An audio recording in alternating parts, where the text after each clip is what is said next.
साथियों नमस्कार, मैं सिद्धांत कुमार सिंह स्वागत करता हूं आपका डीएनबी न्यूज़ में। और आज मैं आपके साथ नए और ज्वलंत मुद्दों के साथ यहां पर उपस्थित हूं। और आजकल आप सभी को पता है, दो ही ज्वलंत मुद्दे हैं, एक हिंडनबर्ग रिपोर्ट और दूसरा विनेश फोगाट। इसके अलावा कोई भी मुद्दा नहीं है। हाँ, बांग्लादेश में जो हिंदुओं का नरसंहार किया जा रहा है, वो मुद्दा अब गौण हो चुका है। इंसानों की जान हमेशा ही कम रही है अन्य आर्थिक मुद्दों या अन्य किसी भी के लेकर, क्योंकि आप लोगों को पता है आजकल जो भी व्यक्ति है पैसे को ज़्यादा महत्व देता है, राजनीति को ज़्यादा महत्व देता है कि किसी भी इंसान की जान को लेकर।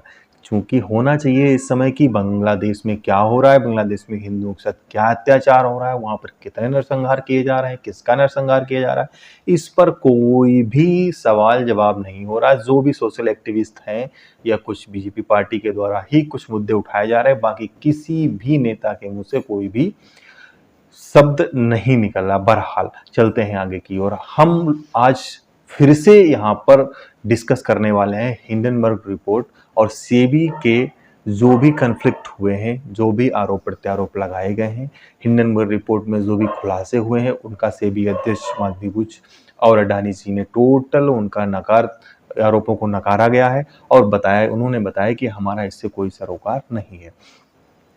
अब जैसे ही हिंडनबर्ग अपनी रिपोर्ट छापते हैं रिसर्च के बाद, तुरंत ही भारत के राजनीतिक लोग उस रिपोर्ट को पिकअप करते हैं। पिकअप करने के बाद उस पर अपनी राजनीतिक रोटियां सेकना शुरू कर देते हैं। तो सबसे पहले तो राजनीतिक रोटी सेकी किसके लिए जा रही है? सेकी जा रही है हम लोगों के लिए। हम लोग आम नागरिक हैं, हम लोगों को पता होना चाहिए ये सब राजनीति क्यों हो रही है, किस लिए हो रही है, क्या सच्चाई है इस रिपोर्ट में, क्या नहीं सच्चाई है। आगे चलते हैं, देखते हैं इसमें क्या सच्चाई है। तो आज सबसे पहले हम देखेंगे विपक्ष ने क्या आरोप लगाया है हमारे सेबी हिंडनबर्ग के ऊपर। हिंडनबर्ग ने क्या आरोप लगाया है सेबी पर और विपक्ष ने क्या आरोप लगाया है। तो ये जो ट्वीट है, ये आप देख सकते हैं मेरे मोबाइल में ट्वीट हमने सुप्रिया श्रीनेत जी का लिया हुआ है। जैसा आप ट्वीट में देख रहे होंगे, आप भी पढ़ लेना ट्वीट। अभी मेरी जो स्क्रीन पे ट्वीट चल रहा है उसमें देखिए क्या लिखा हुआ है। सुप्रिया श्रीनेत जी का ट्वीट है। सेबी चीफ के खिलाफ गंभीर आरोप लगे हैं। सेबी चीफ छोटे निवेशकों की सुरक्षा की जिम्मेदारी है। सेबी पर जो छोटे निवेशक हैं उनकी सुरक्षा की जिम्मेदारी है। देश भर के ईमानदार निवेशक सरकार से कुछ सवाल पूछ रहे हैं। जो कुछ ईमानदार निवेशक हैं वो सवाल पूछ, सुप्रिया श्रीनेत जी कह रही हैं। सेबी प्रमुख माधवी बुच ने अभी तक इस्तीफा क्यों नहीं दिया है? सीधा आरोप लगा दिया कि माधवी बुच को इस्तीफा दे देना चाहिए। तो क्या आप लोग सोचिए, बताइए, क्या ये सही है? किसी भी विदेशी कंपनी या कोई भी कंपनी है, अचानक से कोई भी आरोप लगा देती है और उसके आधार पर किसी भी हमारे संस्थान के अध्यक्ष को इस्तीफा देना कहाँ तक सही है बिना जांच के। आगे चलते हैं। यदि निवेशक अपनी गाढ़ी कमाई खो देते हैं तो जिसे किसे जवाबदेह ठहराया जाएगा? पीएम मोदी, सेबी प्रमुख या गौतम अडानी? अभी तक तो केवल माधवी बुच जो सेबी प्रमुख और अडानी जी पर आरोप लग रहे थे। जैसे ही इसमें छोटे निवेशकों की बात आती है तो राजनीतिक व्यक्ति को खोज लिया जाता है। वो आजकल सबसे सस्ते टॉपिक हो गए हैं पीएम नरेंद्र मोदी। कोई भी काम देश में होता है तो वो काम नरेंद्र मोदी ने करा है। गलत काम हुआ है तो विपक्ष का 100% टारगेट रहता है नरेंद्र मोदी ने ही किया है। अगर कोई अच्छा काम किया है तो उसका कोई रिस्पॉन्सिबिलिटी देने वाला या क्रेडिट देने वाला मोदी जी को नहीं मिलता है। आगे चलते हैं। सामने आए नए बेहद और गंभीर आरोपों के मद्देनजर क्या सुप्रीम कोर्ट फिर इस मामले का स्वतः संज्ञान लेगा? अब इन्होंने इशारा कर दिया है कि सुप्रीम कोर्ट इस पर स्वतः संज्ञान लेगा, क्योंकि आपको पता होगा पिछली बार जब हिंडन रिपोर्ट आई थी, हिंडनबर्ग रिपोर्ट, तो सुप्रीम कोर्ट ने स्वतः संज्ञान लेते हुए उसकी जांच की थी और उसमें अडानी जी को क्लीन चिट दी गई थी। अब फिर से ये एक इंडिकेशन कर रहे हैं कि सुप्रीम कोर्ट इसका स्वतः ही संज्ञान। आगे चलते हैं। अब यह बिल्कुल स्पष्ट है कि नरेंद्र मोदी जेपीसी जांच से इतने डरे हुए क्यों हैं, शायद वो जानते हैं। इसमें ब्ला ब्ला बहुत सारा लिखा हुआ है। अब जैसे ही ये 3 पॉइंट होने के बाद में एकदम से नरेंद्र मोदी जी पर अटैक किया जाता है, नरेंद्र मोदी जी को डरा हुआ बताया जाता है। क्या इसमें कितनी सच्चाई है इस ट्वीट में? क्या ये सच्चाई, ये ट्वीट आपको राजनीतिक लग रहा है या ऑथेंटिक लग रहा है या वाकई में इसमें कुछ सच्चाई है? वो आप लोग तय कर लेना। ये तो सवाल था सरकार से विपक्ष का। अब चलते हैं सरकार ने क्या जवाब दिया है वो देखते हैं। अब मेरा स्क्रीन पर आप देख रहे होंगे सुधांशु जी का एक ट्वीट है। वो ट्वीट किस प्रकार चल रहा है? ट्वीट इस प्रकार है, उन्होंने जवाब दिया हुआ है, अब पढ़ते हैं। हिंडनबर्ग मामला आते ही कहा जा रहा है कि सेबी पर आरोप है तो भाजपा क्यों बोल रही है? बात तो सही है। अब विपक्ष ने आरोप लगाया सेबी पर, फिर जैसे ही थोड़ा आगे बढ़े उन्होंने नाम ले लिया नरेंद्र मोदी का। बीजेपी पर क्यों आरोप? जब तो सीधे कह रहे हैं कि सेबी पर आरोप है तो बीजेपी पर क्यों आरोप लगा रहे हो? इसका मतलब है कहीं ना कहीं इसमें राजनीति की वो आ रही है। सिर्फ अडानी या सेबी का नहीं है सवाल, सिर्फ अडानी या सेबी का नहीं है सवाल, भारत के अर्थतंत्र में अव्यवस्था, अस्थिरता व अराजकता पैदा करना है।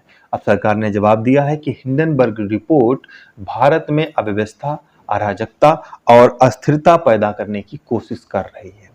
सवाल से कि अडानी ये नाम पर अस्थिरता पैदा करके प्रचार करने वाले अडानी के बड़े वाले लाभार्थी बनकर बैठे। उन्होंने ये भी बताया कि अडानी के नाम पर अस्थिरता पैदा करने की कोशिश करने वाले उसके बहुत बड़े लाभार्थी भी हैं। मतलब अडानी जी के द्वारा वो लाभ भी ले रहे हैं और दूसरी तरफ ये भी कह रहे हैं कि ये व्यक्ति भ्रष्टाचारी है, देश में आर्थिक अस्थिरता लाने वाला है। आगे देखते हैं, तेलंगाना सरकार ने हाल में ही हजारों करोड़ रुपए का एमओयू अडानी से किया हुआ है। उन्होंने तुरंत बताया, उन्होंने भी बताया कि लगा दिया कि अडानी जी को तेलंगाना सरकार ने हजारों करोड़ का प्रोजेक्ट दिया हुआ है। अब इसमें एक संदेह का सवाल ये भी आता, अगर अडानी भ्रष्टाचारी हैं या कुछ भी है तो कांग्रेस सरकार तेलंगाना में है, उन्होंने इनको कोई प्रोजेक्ट क्यों दिया? क्योंकि आप जानते हैं कि जब वो भ्रष्टाचारी है तो आपको कोई प्रोजेक्ट नहीं देना चाहिए थे। फिर उसके बाद राजस्थान में सबसे बड़ा पावर ग्रिड प्रोजेक्ट दिया गया कांग्रेस के द्वारा, हजारों करोड़ों रुपया का कॉन्ट्रैक्ट दिया छत्तीसगढ़ की भूपेश बघेल की सरकार ने दिया। ये क्यों दिया? अगर पोर्ट्स केरला, जहां से राहुल गांधी सांसद हैं, उन्हें पोर्ट्स का कॉन्ट्रैक्ट दिया गया। महाविकास आघाड़ी ने पोर्ट्स का कॉन्ट्रैक्ट दिया, उधर ममता जी ने भी कॉन्ट्रैक्ट पर कॉन्ट्रैक्ट दिए हैं। इस प्रकार की सूचनाएं जब स्प्रेड आउट होती हैं तो कहीं ना कहीं ये रिपोर्टें संदेह के घेरे में आ जाती हैं। और इसके बावजूद अगर देखा जाए तो हिंडनबर्ग में जॉर्ज सोरोस नामक व्यक्ति का बहुत बड़ा निवेश है। और जॉर्ज सोरोस वो व्यक्ति हैं जिन्होंने कुछ समय पहले भारत में राजनीतिक अस्थिरता लाने, अराजकता पैदा करने के लिए बिलियन ऑफ डॉलर्स को झोंकने की बात की थी। अब ये बात बिल्कुल सच है कि भारत में बिलियन ऑफ डॉलर डाले जा रहे हैं सिर्फ भारत में राजनीतिक अस्थिरता लाने। ये बात संदेह के घेरे में आ जाती है। कहीं ये कंपनियां भारत की जो आर्थिक वृद्धि हो रही है, राजनीतिक स्टेबिलिटी हो रही है, इस चीज को तोड़ने का कहीं कोई षड्यंत्र तो नहीं कर रही है। ये आप दोनों के ट्वीट्स को आधार बनाकर अपना एक प्रारूप तैयार करिए, अपने दिमाग में कंक्लूजन करिए और बताइए। आगे चलते हैं। अभी हम लोग बात करेंगे विनेश फोगाट। विनेश फोगाट के साथ जो हुआ वो बिल्कुल नहीं होना चाहिए था। ये दुर्भाग्य होता है किसी भी व्यक्ति को फाइनल में जाकर बिल्कुल इतने मेडल के करीब आने के बाद में हार जाना बहुत ही बुरा लगता है। विनेश के साथ में वाकई बुरा हुआ है। स्क्रीन पर में एक ट्वीट सुप्रिया सिन्हा जी का चल रहा होगा और स्क्रीन पर एक ट्वीट चल रहा है कंगना रनौत जी का। सुप्रिया श्रीनेश जी ने कहा, इससे पलड़ा झाड़ना कहते हैं। दुखद कि यह बेशर्मी एक पूर्व खिलाड़ी के रहते ही रही है। ये बात उन्होंने कही है पीटी उषा ने, जब कोई बात कही बयान दिया। पीटी उषा ने क्या, वजन को मैनेज करना कोच और खिलाड़ी की जिम्मेदारी होती है, ना कि भारत ओलंपिक संघ द्वारा नियुक्त चीफ मेडिकल ऑफिसर और उनकी टीम की। ये बात तो सही है, वजन को मैनेज करना खिलाड़ी और उनके कोच की जिम्मेदारी रहती है, इसके अलावा किसी की भी जिम्मेदारी नहीं रहती है। बात बिल्कुल फैक्ट है। अब आगे बात करते हैं कंगना रनौत की। कंगना रनौत का, केजरीवाल का वजन घटे तो मोदी जिम्मेदार, विनेश फोगाट का वजन घटे तो पेरिस में बढ़े तो मोदी जिम्मेदार। मुझे लगता है ब्रह्मांड की उत्पत्ति भी मोदी के कारण ही हुई है। बात तो बिल्कुल सही है, चाहे वजन घटे चाहे वजन बढ़े, कोई भी काम ऐसा हो जाता है जिसको एकदम से हाईलाइट किया जाने लगता है कि ये काम मोदी जी ने करवाया है। अभी आपने थोड़े दिन पहले देखा होगा कि मनु भाकर एक प्लेयर थी हरियाणा की, उसने जो मेडल जीता है उसके बारे में आप कोई न्यूज नहीं देख रहे। फिर विनेश फोगाट पर इतनी बड़ी राजनीति क्यों? आखिर इसमें हमको ऐसा लग रहा है कि विपक्ष विनेश को आगे करके फ्रंट पर कहीं न कहीं कुछ अपना राजनीतिक उत्थान देखना चाहता है, और उसमें राजनीतिक एस्पेक्ट उनके कुछ अवधारणाएं ऐसी हैं जो राजनीति में उनको फायदा मिल सकता है। विनेश पर हमें ऐसा लग रहा है कि विनेश और मनु भाकर को साथ में रख के देखा जाए तो ऐसा लग रहा है मनु भाकर इतना हाईलाइट क्यों नहीं है, विनेश फोगाट इतना हाईलाइट क्यों है, और कांग्रेस या विपक्षी लोग इस पर इतना जोर क्यों दे रहे हैं, ये आप लोगों को तय करना है कि ऐसा क्यों किया जा रहा है भारत में। और इस तरीके की चीजें होना क्या भारत की राजनीति के लिए सही है? चाहे हिंडनबर्ग रिपोर्ट हो, चाहे विनेश फोगाट की बात हो, खेलों में ऐसा होता है, कोई जीतता है कोई हारता है, किसी का दुर्भाग्य होता है किसी का सौभाग्य बनता है। हिंडनबर्ग जैसी रिपोर्टें क्या भारत में अर्थतंत्र को बिगाड़ना चाहती हैं, भारत में राजनीतिक अस्थिरता लाना चाहती हैं? तो इन रिपोर्टों पर इतनी आसानी से विश्वास कैसे किया जा सकता है?